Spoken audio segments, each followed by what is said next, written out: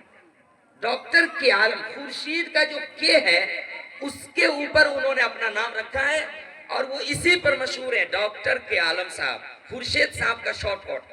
تو آج دنیا کے اندر بھی آج آپ بخاری پڑھیں گے انشاءاللہ آپ پورا مجمع سمجھے گا. ایسا نہیں صرف علماء سمجھیں گے, پورا مجمع سمجھے گا کہ واقعی میں ہم یہ کتاب کیسے سمجھیں. تو یہ شارٹ کٹ نام ہے صحیح البخاری. اس کا نام ہے صحیح البخاری. لیکن صحیح البخاری نام ہے, لوگوں میں جو مشہور ہے وہ بخاری شریف. آپ ہر جگہ نام سنتے ہوں گے بخاری شریف. نام اصل کچھ اور ہوتا ہے اور گاؤں کے لوگ مشہور کر دیتے ہیں کسی اور نام سے. بہت سارے لوگوں کا نام ایسا ہوتا ہے, بیٹا کا نام عبد الرحمن ہے لیکن ماں اس کو کالیا کالیا سے پکار رہی ہے تو مشہور ہو جاتا ہے. خیر یہ بری چیز ہے, غلط نام سے نہیں پکارنا چاہیے. لیکن یہ جو کتاب ہے اس کا 3 نام ہو گیا. ایک نام جو مین نام ہے الجامع المسند الصحیح المختصر من امور رسول اللہ صلی اللہ علیہ وسلم وسننہ وایامہ, یہ عربی میں نام ہے. اس کا مختصر صحیح البخاری اور یہ مشہور ہے بخاری شریف سے. اس کتاب کو بہت شارٹ کٹ چلنا ہوا ہے, نہیں تو رات بھر لگے گا اس کو مکمل کرنے میں, بہت شارٹ چل رہا. اس کو لکھنے والے جنہوں نے لکھے ہیں دیکھیں وہ کیسے آدمی ہے, پھر دیکھیں کتاب کیسی.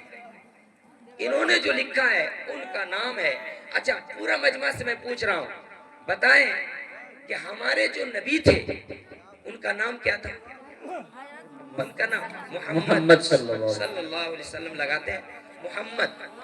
تو محمد نام تھا. یہ بخاری جنہوں نے لکھا ہے ان کا نام بھی محمد ہے. میرے خیال سے زندگی بھر آپ نہیں بھولیں گے اس بات. بخاری جنہوں نے لکھا ہے ان کا نام ہے محمد. اور عرب کے اندر جو لوگ عربی بولتے ہیں ان کو 3-4 طرح کے نام ہوتے ہیں.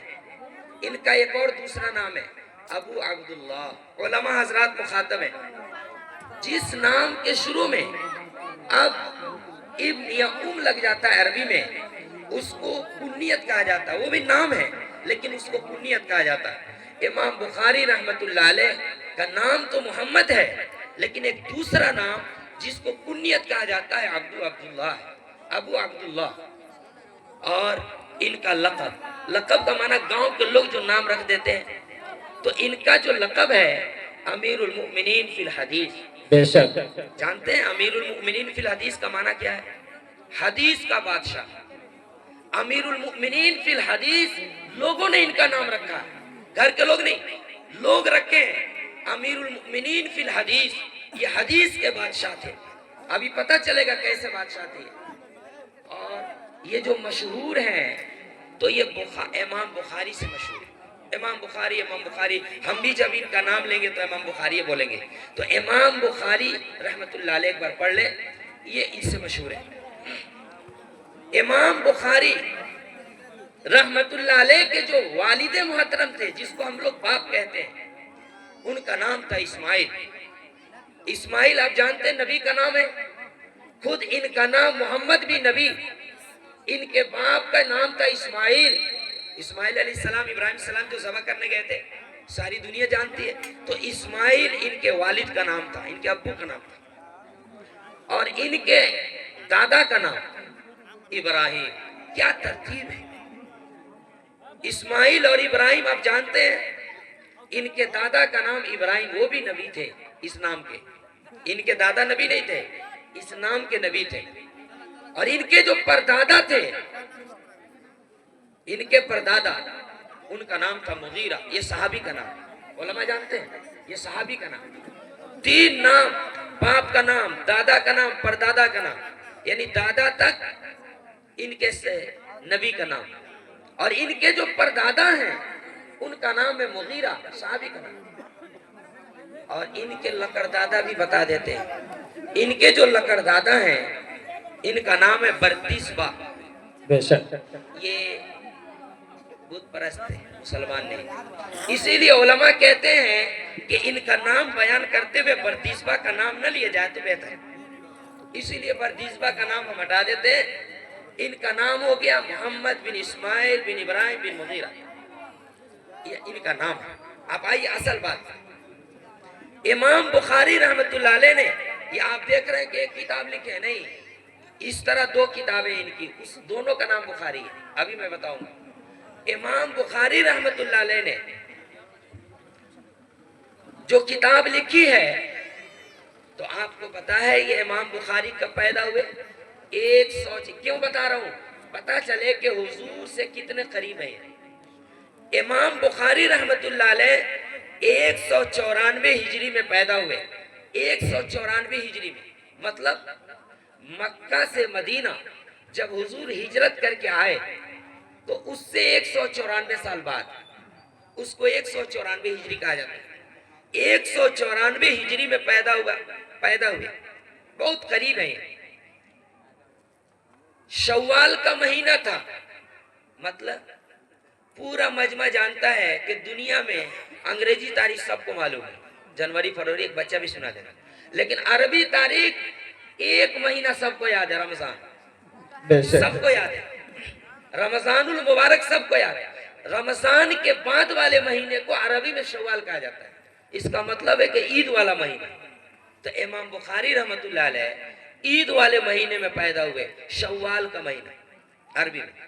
شوال کے مہینے میں 13 تاریخ کو پیدا ہوئے, مطلب عید کے 13واں دن. آج عید پڑے 13واں دن, تو 13 شوال کو یہ پیدا ہوا. اور 13 شوال میں دن کون تھا؟ جمعہ کا دن تھا. جمعہ کا دن تھا. اور میں نے سنا ہے جناب مفتی سعیم الدین صاحب کہہ رہے تھے کہ مدرسہ کا قیام بھی جمعہ کا دن رکھا گیا. کیا حسن استفاق ہے. دیکھیں مناسبت دیکھیں, اللہ قبول فرمائی اس ادارے کو. آمین. جمعہ کے دن پیدا ہوئے. اور کب پیدا ہوئے؟ عصر کی نماز کے بعد. عصر کی نماز کے بعد پیدا ہوئے. عصر کی نماز تو ایسے ہی مقبول ہے, اس کے بعد پیدا ہوئے. اور جب یہ پیدا ہوئے, دیکھیے کیا تعجب ہے, جب یہ پیدا ہوئے تو ان کے والد محترم جو باپ تھے, انہوں نے ماں سے کہا, اپنی بیوی سے, کہ یہ جو بچہ پیدا ہوا ہے نا, اس کو دین کے کام میں لگانا ہے. باپ سے کہہ دیا. باپ نے ماں سے کہا. ماں سے کہا, اب کچھ دن کے بعد دنیا سے چلے گئے, ابھی بچہ ہی ہے, دودھ پی رہے ہیں, اب باپ دنیا سے ختم. باپ دنیا سے ختم. اور یہ تاریخ گواہ ہے کہ دنیا میں جب سہارے ٹوٹتے ہیں تو اللہ سہارا دیتا ہے. بے شک. یہ دنیا سے باپ چلے گئے, ماں اب پرورش کر رہی ہے, لیکن باپ کے جانے کے بعد دوسرا غم. پیدا ہوئے تھے تو صحیح تھے, اب باپ کے جانے کے کچھ دن کے بعد یہ نابینا ہوگا, آنکھ کی روشنی ختم. لوگ کہتے ہیں ہمارا کا اتنا آزمائش آ رہا, لگ رہا اللہ تعالیٰ ناراض ہے. یعنی اگر آزمائش آئے ہماری زندگی میں تو ہم سمجھتے ہیں کہ اللہ ناراض ہے, لیکن دیکھیں جس کی آزمائش آ رہی ہے وہ دنیا کا فیمس انسان ہے, امام بخاری. باپ دنیا سے گئے, ابھی غم ہے. اس کے بعد آنکھ کی بینائی ختم, مطلب اندھے ہو گئے, نابینا. بہت دوا علاج ہوا, صحیح نہیں. اب بتائیں کوئی ایسا ڈاکٹر ہے دنیا میں جو بینائی ختم ہو جائے, اندھا ہو جائے آدمی, اس کو صحیح کرے؟ کوئی اندھا نہیں پھرے گا. سارا لوگ دیکھتے دوڑیں گے ڈاکٹر کے پاس, جتنا پیسہ ہو جائے زمین جائیداد بیچتے. کوئی ڈاکٹر صحیح نہیں کر پا رہا. ہمارے خواتین حضرات غور سے اس کے بعد سنیں گے. ان کی ماں رات کے وقت تہجد کے لیے جنواز بچھاتی ہیں اور تہجد میں کھڑی ہو جاتی ہیں, ہاتھ اٹھا کر آسمان کی طرف رب کریم سے دعائیں مانگتی ہیں کہ باپ بھی دنیا سے چلا گیا, اور باپ نے کہا تھا کہ بیٹا دین کی خدمت کرے گا, آنکھ کی بینائی چلی گئی, اب خدمت کیسے ہوگی؟ رب کریم ان کی بینائی لوٹا دے. اپنے انداز میں دعا کر. پہلے دن تہجد میں دعا کی, دوسرے دن کی, تیسرے دن کی, چوتھے دن سوئی ہوئی تھی. حضرت ابراہیم علیہ السلام خواب میں آئے. بڑے بڑے کتاب والوں نے اس بات کو نقل کیا ہے. حضرت ابراہیم علیہ السلام جو نبی ہیں وہ خواب میں, اور انہوں نے ماں سے کہا آپ پریشان نہ ہو، قد رد اللہ علی ابنک بصرہ لکثرت دعائی، عربی میں انہوں نے کہا کہ اللہ تعالیٰ نے آپ کی دعا کی زیادتی کی وجہ سے آپ کے بیٹے کی بینائی لوٹا دی۔ خواب سے صبح اٹھتی ہے، دیکھتی ہے آنکھ صحیح۔ اب بتائیں، یہ کوئی قصہ کہانی نہیں، یہ ریلیٹی آپ کے سامنے پیش کر رہا ہوں میں، حقیقت۔ آنکھ کی بینائی آ گئی۔ ہم سوچتے ہیں کہ دعاؤں سے ہماری چھوٹی پریشانیاں ختم نہیں ہوگی۔ کیا ہماری دعا ویسی ہے؟ اگر ہے تو دنیا کی بڑی سے بڑی پریشانیاں بھی ختم ہو سکتی ہے انشاءاللہ۔ اور مانگ کے دیکھیں، یہ مجمع جتنا بیٹھا ہے، ہر آدمی کے دل میں ایک ٹینشن ضرور ہوگا، جو ایسا ہوگا لگتا ہوگا کہ یہ صحیح نہیں ہوگا، لیکن میں خدا کی قسم، قرآن کے بعد سب سے صحیح کتاب یہ کتاب ہے، میں اس کے سامنے میں بول رہا ہوں، آپ اللہ کے سامنے سچے دل سے اپنی پریشانی کو رکھ کر کے دیکھیں اور تھوڑا انتظار کریں۔ اگر اللہ نے حل نہیں کیا تو پھر پوچھئے گا کہ اللہ دنیا میں ہے یا نہیں، انشاءاللہ قبول ہوگا۔ تو انشاءاللہ اپنی پریشانیوں کو دوسرے کے سامنے بیان کریں، اپنے رب سے کریں۔ امام بخاری رحمت اللہ علیہ کی بینائی لوٹ آئی۔ 10 سال تک انہوں نے مکتب میں، گاؤں کا جو مکتب نہ ہوتا ہے علی بیتے سے، تو گاؤں کے مکتب میں یہ 10 سال پڑھے۔ 11ویں سال یہ گئے، ایک امام ہے امام داخلی رحمت اللہ علیہ جو حدیث پڑھا رہے تھے، اس وقت یہ کتاب لکھی نہیں گئی تھی، تو حدیث پڑھاتے تھے امام داخلی رحمت اللہ علیہ۔ ان کے کلاس میں چھوٹے بچے، 11 سال کا کتنا بڑا، چھوٹا سا، کلاس میں بیٹھے، ان کے استاد اسی طرح بیٹھے ہیں مسند پہ، کتاب سامنے ہے اور حدیث بیان کرنے کے لیے بیٹھے ہیں۔ حدیث میں ایک سند بیان کی، جو حدیث ہوتی ہے تو اس میں نہیں آتا عن ابی ہریرہ، منتخب لغات، منتخب حدیث آپ لوگ پڑھے ہوں گے تو اس میں عربیہ میں لکھتا ہے عن ابی ہریرہ، حضرت ابو ہریرہ رضی اللہ عنہ۔ یہ جو صحابی کا کچھ لوگوں کا نام ہوتا ہے حدیث سے پہلے، اسی کو سند کہا جاتا ہے، اسی کو سند، وہ جو نام ہوتا ہے نا اسی کو سند کہا جاتا ہے۔ خیر، تو امام بخاری رحمت اللہ علیہ کلاس میں بیٹھے ہوئے ہیں، چھوٹے ہیں، استاد سند بیان کر رہے ہیں، سفیان عن ابی زبیر عن ابراہیم، اتنا بھی بولے، 3 نام، سفیان عن ابی زبیر عن ابراہیم، کھڑے ہوئے پیچھے سے چھوٹا سا، اور بول حضرت آپ جو نام لے رہے ہیں نا، جو حدیث آپ بیان کر رہے ہیں، وہ نام میں غلطی ہو رہی ہے آپ کی۔ اے کون ہے بے؟ ارے چھوٹا بچہ کون کھڑا ہو، بیٹھا اس کو، یہ استاد بیٹھا، سمجھے، چھوٹا بچہ ایسے کھڑا ہو۔ تو امام بخاری رحمت اللہ علیہ نے کہا کہ میں صحیح کہہ رہا ہوں، آپ جس کتاب سے پڑھ کے آئے ہیں وہاں جا کے دیکھ لیں، ابو زبیر ابراہیم سے روایت نہیں کرتے، ابو زبیر نے ابراہیم سے کوئی روایت لی ہی نہیں، آپ جا کے دیکھیں۔ گئے گھر، کتاب الٹا، پھر آئے کلاس، کہا کہ بیٹا کھڑا ہو جا، تو نے تو بات صحیح کہی ہے، تمہاری بات صحیح ہے، لیکن تم ہی بتاؤ صحیح کیا۔ امام بخاری رحمت اللہ علیہ نے کہا سفیان یہ تو ٹھیک ہے، ان ابی زبیر یہ ٹھیک نہیں، ابی زبیر کی جگہ ہے انی زبیر بن عدی، یہ ابو زبیر الگ آدمی ہے، زبیر بن عدی الگ آدمی ہے، تو یہاں پر ابو زبیر نہیں ہے، زبیر بن عدی ہے، سفیان انی زبیر بن عدی عن ابراہیم، یہ روایت ہے۔ بچہ کو بلایا، تالی دی، شاباشی دی، دعائیں دی۔ یہ امام بخاری رحمت اللہ علیہ 11 سال کے عمر میں حدیث اتنی یاد ہے اور اتنا شوق اور جذبہ ہے کہ نام میں اتنی حدیثیں، نام الگ الگ ہے، نام میں غلطی ٹوک دی استاد کی، 13 سال کو پہنچے، تو 13 سال میں دوسرے استاد کے پاس گئے پڑھنے۔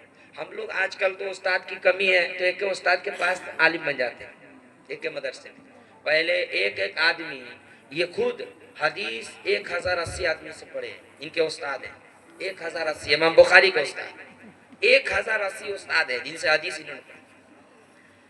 امام بخاری رحمت اللہ علیہ 13 سال کی عمر کو پہنچے، مزہ آ رہا ہے نا، کتنا سہانا موسم ہے، سب لوگوں پر تعجب طاری ہے، لگا ہی نہیں 15 منٹ گزر گیا، ایسے ہی قیامت کا دن ہوگا، مسلمانوں کو پتہ ہی نہیں چلے گا کہ بھئی اتنا سال گزر گیا، لگے گا کہ ایک ظہر سے عصر تک کھڑے رہے، ایسے ہی مجمع۔ تو انشاءاللہ 13 سال کی عمر کو پہنچے، ایک دوسرے استاد کے پاس گئے، دوسرے استاد محمد بن سلام بیکندی رحمت اللہ علیہ، یہ دوسرے استاد، یعنی ایک استاد ہے ان کے نام ہے محمد بن سلام بیکندی رحمت اللہ علیہ، ان کے کلاس میں اس وقت بیٹھے ہوئے تھے، کلاس ختم ہو گیا، چلے گئے گھر، استاد بیٹھے ہوئے، ایک مہمان ہے بزرگ، کلاس ختم ہو گیا، بچے چلے گئے، ایک مہمان ہے بزرگ تھے، سلیم بن مجاہد نام تھا جو استاد تھے، سلیم بن مجاہد رحمت اللہ علیہ، وہ آئے، تو یہ جو استاد تھے نا تو اپنے مہمان سے کہے آپ کو پتہ ہے آپ تھوڑی دیر پہلے آئے رہتے جب کلاس چل رہا تھا تو اس میں ہم ایک چھوٹا 13 سال کا بچہ کو دکھاتے جس کو 70,000 حدیثیں یاد ہے سند کے ساتھ۔ اللہ اکبر۔ مہمان سمجھے کہ ہو سکتا ہے مذاق کر رہے ہیں، مذاق جب چلتا ہے تو سمجھ رہے مذاق کر رہے ہیں، تو مہمان نے کہا، استاد نے کہا لگتا ہے مذاق سمجھ رہے ہیں، کل آئیے گا کلاس کے ٹائم میں بچہ دکھائیں گے، کل آئے، سلیم بن مجاہد جو مہمان تھے کل آئے، استاد نے امام بخاری کو بولا ہے، کہا حدیث سناؤ، مہمان کو سناؤ حدیث جتنے یاد ہے، اور سنانے لگے، مہمان نے کہا رکو بھائی یہ بتاؤ کتنی حدیث تم کو یاد ہے، کہا 70,000، 13 سال کی عمر ہے، 70,000 حدیث سند کے ساتھ، یعنی نام سب 70,000 حدیث سند کے ساتھ، اتنا ہی نہیں آگے سنیے، وہ 70,000 میں جس صحابی سے ہم روایت نقل کریں گے، ابو ہریرہ جتنا صحابی کا نام آئے گا اس میں، وہ صحابی کا گھر کہاں تھا، پیدائش کب ہوئی، وفات کب ہوئی، ان کا بھی بتائیں گے۔ اللہ اکبر۔ یہ تھے امام بخاری، 13 سال کی عمر چل رہی، ان کی بتائیے چرچا ہوگا کہ نہیں؟ آج نہیں ہوگا، آج علم میں کوئی آگے بڑھے گا تو لوگوں میں چرچا نہیں ہوگا، اس لیے کہ علمی رجحان نہیں ہے، شوق نہیں ہے، اور علم سے محبت نہیں۔ آج کوئی کتنوں بڑا بن جائے، ان سے بھی بڑے بڑے ذہین لوگ دنیا میں ہوں گے لیکن چرچا نہیں، کیوں؟ اس لیے نہیں ہے کہ علم سے کوئی ہم لوگ کو محبت ہی نہیں۔ تو امام بخاری 13 سال میں اتنا ان کے ذہن کا چرچا ہوا کہ دور دور شہروں تک پہنچا، یہ بغداد پہنچے، بغداد پہنچے، لوگوں میں چرچا تھا، بخاری باپ نے بڑی حدیث یاد ہے بندہ کو، ہم لوگ 10 حدیث یاد کرنے میں نانی یاد آ جاتی عربی میں، بے شک۔ 70,000 حدیث 13 سال کی عمر میں چرچا تھا۔ امام بخاری بغداد پہنچے، بغداد کے لوگوں کو پتا چلا کہ بخاری آ رہے ہیں، بغداد کے لوگوں نے جتنے محدثین تھے حدیث یاد کرنے والے سارے لوگ جمع ہوئے امتحان لینے کے لیے۔ دیکھیے اپنے زمانے کے جو لوگ ہوتے ہیں نا ان سے ٹینشن ہوتا ہے، ہمارے جیسے زمانے کے جتنے علماء ہیں نا کتنوں اوپر سے سلام کلام ہو رہا ہے لیکن کبھی صلاحیت اگر دکھائی دے دی تو اندر اندر تکلیف ہوتی ہے، بھائی ہمارے صاحب کیسے پڑھ گیا۔ امام بخاری رحمت اللہ علیہ کے زمانے کے جتنے محدثین تھے دل میں جلا، ارے بھائی وَفِي ذَلِكَ فَلْيَتَنَافَسِ الْمُتَنَافِسُونَ، قرآن کی آیت 30 بارے اللہ کہتے ہیں ایسی چیزوں میں ایک دوسرے سے مقابلہ کرنا چاہیے، دین کے چیزوں میں، وہ کوئی اتنا حدیث یاد ہے ہم کو نہیں یاد ہے، یہ اچھی چیز ہے، اس میں جلن اچھی چیز ہے۔ تو امام بخاری رحمت اللہ علیہ کے بغداد پہنچے، سارے محدثین تیار ہیں اسٹیج پر ان کا امتحان لینے کے لیے، بڑے بڑے 10 محدث آگے بڑھے، ایک محدث کھڑے ہوئے، امام بخاری بیٹھے ہوئے ہیں، ایک محدث کھڑے ہوئے اور انہوں نے حدیث سنائی، 10 حدیث سنائی کھڑے ہوئے، سند میں بھی غلطی کی، جیسے حدیث ہے نا صحیح تو جو نام ہے وہ میں غلطی کیا، پہل کی حدیث پڑھی، امام بخاری بیٹھے سن رہے ہیں، ان کا امتحان ہو رہا ہے، کھڑے ہوئے، سند میں بھی غلطی کی، متن میں بھی جو حدیث ہوتی ہے اس میں بھی غلطی، ادھر ادھر پڑھا، 10 وہ الٹا سیدھا پڑھا، بیٹھ گئے، دوسرے محدث کھڑے ہوئے وہ بھی 10، اس طرح 10 محدثین 10 حدیث، اور 200 کے 200 میں ہر جگہ پر ٹیڑھا میڑھا کر کے پڑھا۔ امام بخاری رحمت اللہ علیہ کہ ہو گئے آپ لوگ ختم، 100 حدیثیں ہو گئی، بیٹھیے کھڑے ہوئے، امام بخاری رحمت اللہ علیہ نے کہا پہلے محدث نے جو پہلی حدیث پڑھی تھی وہ متن میں فلاں جگہ میں غلط تھا، سند میں فلاں جگہ غلط تھی، ایسی حدیث ہم نے کہیں نہیں دیکھی ہے زندگی میں، غلط جو حدیث تھی اس کو سنایا کہ انہوں نے اس طرح پڑھا ہے, وہ یہاں پر غلطی ہے. 100 حدیثیں جو غلط پڑھی تھی اسی وقت ان کو یاد ہو گئی, اور 100 غلط حدیث جس طرح پڑھی تھی اسی طرح سنا دی. اللہ اور سنانے کے بعد کہا کہ اب سنو جو صحیح حدیث ہو بتا. پہلی حدیث جو غلط تھی نا اس کی صحیح ہے, اس کی صحیح. 100 حدیث غلط بھی, 100 حدیث صحیح. حافظ ابن حجر رحمت اللہ علیہ بہت بڑے یہ محدث ہیں, وہ کہتے ہیں کہ مجھے تعجب اس بات پر نہیں ہے کہ انہوں نے 100 صحیح حدیثیں سنائی, اس پر ہم کو خوف نہیں ہے. تعجب تو اس بات پر ہے کہ ابھی جو غلط حدیثیں انہوں نے ابھی بنا کے پڑھی ہے وہ بھی یاد ہو گئی. یہ کتنا کمال کی بات ہے. یہ امام بخاری رحمت اللہ علیہ, آپ سمجھ رہے ہوں گے کہ کتنے ذہین آدمی ہیں. اچھا ایک بات بتا, امام بخاری کی فضیلت اور ان کی تعریف اتنا سے نہیں سمجھ میں آتا ہے کہ بینائی ختم ہو گئی اور پھر بھی اللہ لوٹاتی. اس سے بڑی بھی کوئی فضیلت ہو سکتی. امام بخاری رحمت اللہ علیہ, چلیے بڑا کر رہے ہیں, ختم کر رہے ہیں بات کو, آگے بڑھ رہے ہیں. امام بخاری رحمت اللہ علیہ بڑے ہوئے 194 ہجری میں پیدا ہوئے ہیں. 217 ہجری میں 194 217 23 سال کی عمر ان کو. جب 23 سال کی عمر کو پہنچے تو بخاری لکھنا شروع کیا یہ کتاب. اب دیکھیں مین پوائنٹ, 23 سال کی عمر کو جب پہنچے 217 ہجری میں بخاری شریف لکھنا شروع کیے. اسی طرح کی ایک اور کتاب ہے بخاری, 2 جلد میں ہے, دونوں مل کے وہ بخاری ہے. وہ ابھی نہیں ہے, وہ ختم ہو چکی, یہ مین آخر والی ہے. تو امام بخاری رحمت اللہ علیہ 217 میں بخاری لکھنا شروع کی اور 233 ہجری میں پورا کر دیا. 16 سال لگے. 16 سال میں بخاری شریف انہوں نے مکمل کیا. 16 سال 16 سال آپ کہیں گے 16 سال 2 کتاب لکھنے میں. اب سنیے کیسے لکھے.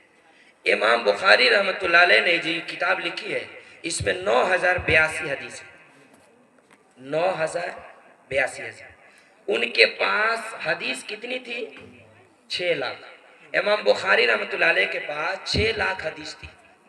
6 لاکھ میں 3 لاکھ زبانی یاد تھے, 3 لاکھ لکھے ہوئے تھے. اللہ 3 لاکھ میں 1 لاکھ صحیح حدیث تھی اور 2 لاکھ غیر صحیح غلط سلط حدیثیں تھی, غیر صحیح تھی.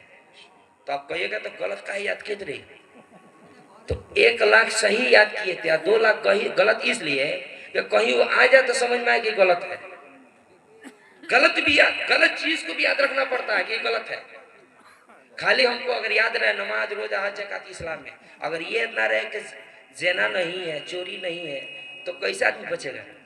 دونوں یاد کرنا پڑتا. امام بخاری رحمت اللہ علیہ نے 1 لاکھ صحیح حدیث زبانی یاد کی تھی, 2 لاکھ جو حدیث تھی غیر صحیح تھی, 3 لاکھ زبانی حدیثیں یاد تھی, اور 3 لاکھ کا رہا تو لگ رہا ہے 3 گو. 3 لاکھ میں 1 لاکھ میں 100 گو 1000 ہوتا ہے. تو دیکھو 3 لاکھ 6 لاکھ حدیث ان کے پاس تھے. کیسے لکھے سنیے گا, بہت مزیدار بات. 6 لاکھ میں سے چھانٹے, 1 لاکھ چھانٹ کے نکالے صحیح حدیث, آپ 5 لاکھ کو چھانٹے, 1 لاکھ ایک طرف کر دیے.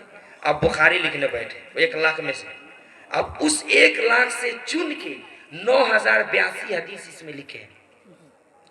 کیسے چنے بھائی؟ سینہ آپ کا رونگٹا کھڑا ہو جائے گا جو بات آگے کہنے جا رہا ہوں, سنیے گا.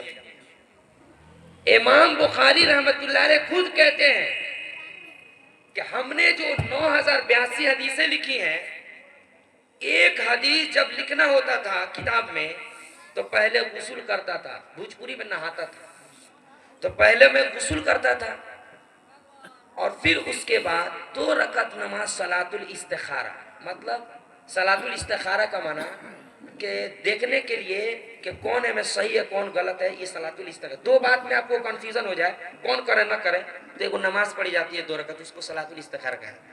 تو 2 رکعت نماز پڑھتے تھے, پہلے غسل کیے, نہائے, 2 رکعت نماز پڑھی. اب بیٹھ کے 1 لاکھ میں چنتے تھے کون صحیح ہے سب سے زیادہ, لکھے 1 لاکھ میں سے. ہر حدیث کے لیے انہوں نے غسل کیا, ہر حدیث کے لیے انہوں نے 2 رکعت نماز پڑھی اور پھر غور و فکر کر کے 9082 حدیثیں اس کتاب میں لکھی. بے شک ایسی مثال دنیا میں آپ کو نہیں مل سکتی. امام بخاری رحمت اللہ علیہ نے 9082 حدیثیں جو لکھی ہے تو 2 کتاب ہے اس کی. ایک کتاب جو اس سے پہلے ہے اس میں 562 صفحات ہیں تقریباً 562 صفحہ ہے. آج کتنا لمبا لمبا صفحہ دیکھ لیجیے. 562 صفحات پیج ہیں پہلے میں, اور اس میں 1130 تقریباً ہے. ہاں 30 1130. تو ادھر 562 میں 62 ہٹا دیجیے 500, اور 1130 میں 30 ہٹا دیجیے 1100. 1600 صفحات ہیں پورے کتاب میں. 1600 صفحات انہوں نے کتاب میں قلم چلایا ہے. 1600 صفحات. اور یہ 1600 صفحات جو کتاب انہوں نے لکھی ہے, علماء میرے خیال سے عوام بھی سمجھ رہے ہیں. اور بخاری شریف اگر عوام سمجھ گئی تو میں پورے یقین کے ساتھ کہتا ہوں کہ میرا رب ضرور ایمان پر خاتمہ کرے گا. انشاءاللہ یہ ضرور. یقین ہے میرا. آپ صرف توجہ دیں میرے کو. امام بخاری رحمت اللہ علیہ نے یہ جو 1600 صفحات پر کتاب لکھی ہے, آپ کوئی کتاب پڑھیں ہندی انگلش کسی میں, تو اس میں چیپٹر رہتا ہے کہ نہیں, عنوان رہتا ہے نا. تو اس کتاب میں بھی انہوں نے بڑے بڑے عنوان لکھے, تو اس عنوان کو انہوں نے کتاب نام دیا. عنوان نام نہیں لکھا ہے, کتاب. تو بڑے بڑے جو عنوان لکھے اس کا نام کتاب لکھا. اور ہر بڑے عنوان میں چیپٹر میں چھوٹے چھوٹے بھی ہوتے ہیں, تو بڑے بڑے عنوان میں چھوٹے چھوٹے کچھ عنوان لکھے ہیں, اس کو باب انہوں نے نام لکھا, ابواب. تو آپ کو پتا ہے اس کتاب میں کتنے کتاب ہے؟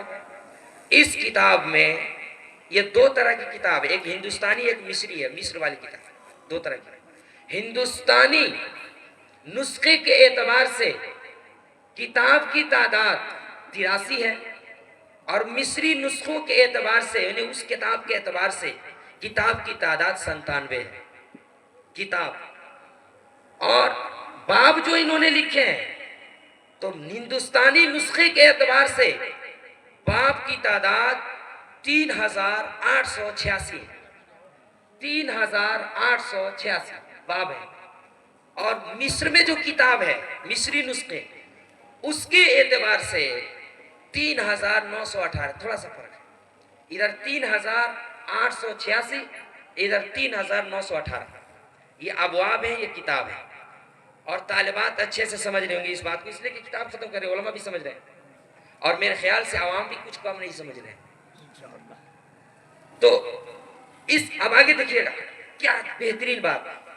امام بخاری رحمت اللہ علیہ نے اس کتاب کو سب سے آخر میں جو باب قائم کیا ہے, میں اس کو پڑھتا ہوں اور اس کو سمجھاتا ہوں. سب سے آخر میں باب قول اللہ تعالی ونضع الموازین القسط لیوم القیامہ, یہ باب ہے, یعنی یہ قرآن کی آیت ڈال دی. اس کا ترجمہ ہے اللہ فرماتے ہیں ہم قیامت کے دن اعمال کو وزن کریں گے. بے شک. ہم قیامت کے دن انصاف کا ترازو قائم کریں گے. یعنی مرنے کے بعد قیامت کے میدان میں ترازو ہوگی. اس ترازو پر ہم بندوں کے اعمال, نماز, روزے, زنا, چوری, جو بھی اعمال ہوں گے ہم اس کو وزن کریں گے.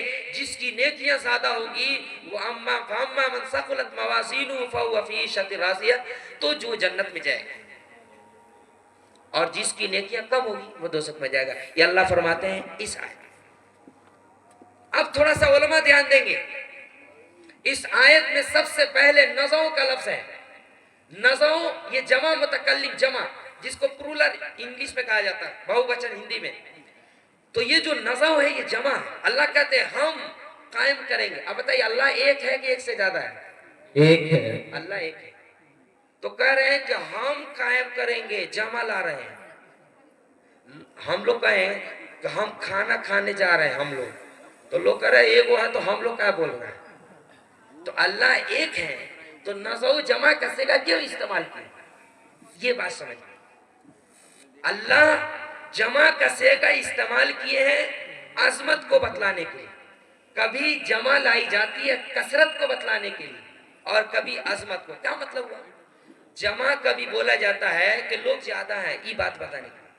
اور کبھی جمع بولی جاتی ہے, یہ بات آدمی گڑا ہے, بڑا آدمی رہتا تھا. جیسے ابو ہے تو ان کو آپ نہ کہیں گے, کہیں گے تو چلو, تو نہیں نہ کہیں گے, آپ چلیے. تو آپ جمع ہیں, آپ جمع ہے. انگلش میں تو سنگولر پلورل دونوں کے لیے استعمال کرتا ہے یو کو, لیکن یوں جمع ہے. تو یہ جو جمع ہے تو ہم بولتے ہیں اپنے ابو کے لیے, کہیں گے آپ چلیے, تو لوگ کہہ رہے کوئی آدمی ہے کہ آپ کون ہے؟ نہیں, آدمی ایک ہی ہے. کبھی کبھی جمع اس کی عظمت کو کہ یہ بڑا آدمی ہے, اور کبھی کبھی جمع کثرت کو کہ زیادہ آدمی ہے. یہاں پر نزو اللہ نے اپنے لیے جمع جو استعمال کیا ہے وہ کس کے لیے مجمع بولے؟ عظمت کو بتانے کے لیے, کثرت کو بتانے کے لیے نہیں. دیکھیے مجمع بھی سمجھے شیگا کو. اس کے بعد بہت پوائنٹ والی دوسرا لفظ سمجھے, اللہ نے کہا موازین ونزع الموازین, یہ میزان کی جمع ہے, مانا ترازو. تو اب بتائیے میزان کی جمع موازین لایا, ہم ترازویں قائم کریں گے, تو بتائیے ایسے پتہ چل رہا ہے کہ بہت سارا ترازو ہوگا, ایک نہ ہوگا, یہ نہیں پتہ چل رہا ہے. اسی لیے بعض علماء نے کہا ہے کہ قیامت کے دن ترازو ایک نہیں ہوگی, ترازو زیادہ ہوں گی. تو کتنا زیادہ ہوگا؟ 1,00,000, 1,000, 100, کتنا؟ تو بعض علماء کہتے ہیں کہ اشخاص کے اعتبار سے زیادہ ہوں گی, یعنی جتنا آدمی ہوگا اتنے ترازو ہوں گے. ہر آدمی کو الگ الگ اپن ترازو ہے, یہ مطلب. تو جتنا آدمی ہوگا اتنا ترازو. اور کتنا آدمی ہے جب سے دنیا قائم کو وہ اللہ جانے. بعض لوگ کہتے ہیں کہ ترازو زیادہ ہوں گی لیکن اعمال کے اعتبار سے, مطلب جتنے اعمال ہیں, نماز روزہ, نماز کے لیے الگ ترازو, روزہ کے لیے الگ ترازو, اور زکات وزن کرنے کے لیے الگ ترازو, یعنی جتنے اعمال ہوں گے دنیا میں اتنے ہی ترازو ہوں گے. تو چاہے اشخاص کے اعتبار سے ہو چاہے اعمال کے اعتبار سے ہو, ترازو زیادہ ہوں گے. یہ بعض لوگ کہتے ہیں جمع کیوں. لیکن دوسرے بعض حضرات کہتے ہیں کہ یہاں پر جمع قرآن میں لایا ہے. دیکھیے قرآن کی تفسیر چل رہی ہے ابھی, اس کے بعد حدیث آئے گی. کتنا مزہ آ رہا ہے, آپ سمجھیں گے کہ ہاں قرآن کا درس ہو رہا ہے آج. اس کو قرآن کا, میں کیوں اتنی تفصیل کیوں کر رہا ہوں؟ میں چاہتا تھا اس کو مختصر کیوں کر رہا ہوں, آپ کو سمجھ میں آئے کتنے محنت سے یہ علماء بنتے ہیں. یہ علماء کرام کتنے محنت سے عالم بنتے ہیں. ابھی ایک آیت میں اتنے گھنٹے لگ رہے ہیں. آپ پوچھیں علماء کرام سے جو بچے مدرسے میں پڑھتے ہیں دین کی حفاظت کے لیے, وہ 12 بجے 1 بجے رات تک پڑھتے ہیں, دن بھر پڑھتے ہی ہیں, 12 بجے رات تک بڑی محنت کرتے ہیں. تو کیا بتائیں, محنت کرتے ہیں تو کیا علماء کو اللہ قبول نہیں کریں گے؟ اس لیے عوام, میں بہت دامن پھیلا کے آپ کے سامنے کہہ رہا ہوں, آپ علماء سے مت کٹیے. علماء سے جو کٹ گیا قیامت کے دن وہ جنت سے ہٹ گیا. بے شک. کیوں؟ جو علماء 24 گھنٹے قرآن حدیث کو بچا رہے ہیں, اس علماء سے اگر کوئی نفرت پیدا کرے, آپ سمجھ جائیں کہ وہ صحیح آدمی نہیں ہے. اس لیے علماء سے جڑے رہیں. اعمال میں کمی بھی ہوگی, علماء سفارش کریں گے اور انشاءاللہ جنت ملے گی انشاءاللہ. اس لیے میں تفصیل کر رہا ہوں. موازین, بعض لوگ کہتے ہیں نا جمع ہے, ایک گڑے ترازو, تو ایک ترازو کا تو جمع کیوں لایا؟ تو آپ بتائیے جمع کبھی کبھی کیوں لایا جاتا ہے؟ ایک ہی آدمی ہوتا ہے, عظمت کوئی بڑا آدمی ہے بھائی. ایک ترازو ہوگی, دنیا کے سارے لوگوں کے اعمال وزن کیے جائیں گے, کتنے بڑے ترازو ہوگی. تو یہ بڑا ہونے کو بتانے کے لیے یہ بعض علماء کہتے ہیں. میرے خیال سے آپ سمجھ گئے. بعض لوگ کہتے ہیں کہ ترازو بہت ہوں گے, بعض لوگ کہتے ہیں کہ ایک ہی ہوں گے, اس کی عظمت اور بڑائی بہت ہوگی. نزع الموازین القسط. اب قسط یہ آخری لفظ ہے, قرآن کا ہے. یہ قسط کا کیا معنی ہے خود مصنف بتائیں گے. ہم آگے مصنف خود اس کے لغت بتائیں گے. آگے مصنف ایک بات بتا رہے ہیں, وَأَنَّ أَعْمَالَ بَنِي آدَمَ وَقَوْلَهُمْ يُوزَنُ. ایک عبارت لائے ہیں, اس کو ترجمۃ الباب کہا جاتا ہے. علماء سمجھ رہے ہیں, جو بھی وہ باب لائیں قرآن یا حدیث اور اس پر ایک دعویٰ کریں, قرآن کے مطلب کے انداز میں دعویٰ کریں کہ یہ ہوگا, اسی کو ترجمۃ الباب کہا جاتا ہے.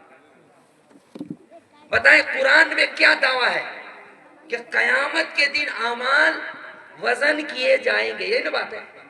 تو امام بخاری رحمۃ اللہ عربی میں اسی بات کو لکھ رہے ہیں کہ قیامت کے دن انسانوں کے اعمال تولے جائیں گے, وزن کیے جائیں گے. آپ بتائیے, دیکھیے کچھ لوگوں کے ذہن میں ایک بات آ رہی ہے, رے بھائی انہوں نے بنی آدم کہا, کہ بنی آدم کہتے ہیں انسان, انسان کے اعمال وزن ہوں گے, جنات کے نہیں ہوں گے.